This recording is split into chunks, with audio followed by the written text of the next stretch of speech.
My Bharat Nehru యువ కేంద్ర సంఘటన్, సంగారెడ్డి జిల్లా ఒలింపిక్ అసోసియేషన్ మరియు సర్దార్ పటేల్ యూత్ అసోసియేషన్ ఆధ్వర్యంలో జిల్లా స్థాయి యువ ఖేల్ ఉత్సవ్లో భాగంగా సంగారెడ్డి జిల్లా కేంద్రంలోని అంబేద్కర్ స్టేడియంలో కబడ్డీ, వాలీబాల్ మరియు బ్యాడ్మింటన్ ఆటల పోటీలు అండర్ 14-29 కేటగిరీలో ప్రారంభించారు.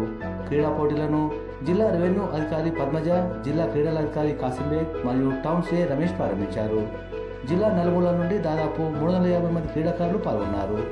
ఈ కార్యక్రమంలో జిల్లా Olympic association vice chairman Harikishan, kabaddi secretary Hanumanth Goud, gymnastic కార్యదర్శి వెంకటేశం, సంఘటన ప్రోగ్రామ్ ఇన్ఛార్జ్ శశావంత్ గౌడ్, క్రీడా సంఘం సభ్యులు మచేందర్, రామగౌడ్, కిష్టయ్య, సుభాష్, గౌసుద్దీన్ తదితరులు పాల్గొన్నారు.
విద్యార్థులకు మరియు వేదికను అలంకరించినటువంటి క్రీడా అసోసియేషన్ సెక్రటరీలు, అసోసియేషన్ మెంబర్స్ మరియు అధికారులు, క్రీడా అధికారులకు అందరికీ కూడా నా యొక్క నమస్కారం తెలియజేస్తూ, ఈ విధమైనటువంటి ఇప్పుడు పోటీలలో పాల్గొని మీరందరూ కూడా నేషనల్ లెవెల్లో మళ్ళీ పోటీలకు వెళ్ళాలని కోరుకుంటున్నాను.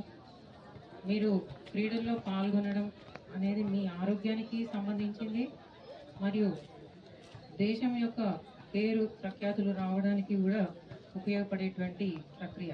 కాబట్టి మీరందరూ కూడా మంచిగా ఇందులో పాల్గొని ఉత్సాహంతో పాల్గొని ఒకవేళ ఓడిపోయినా కూడా మీకేం ప్రాబ్లం లేదు, మళ్ళీ నెక్స్ట్ టైము గెలిచేటువంటి అవకాశం మీకు లభిస్తుంది. ఇదే విధంగా మీరు ఇదే స్ఫూర్తితో ముందుకు వెళ్ళాలని కోరుకుంటూ ముగిస్తున్నాను. ఆల్ ది బెస్ట్ మీ అందరికీ.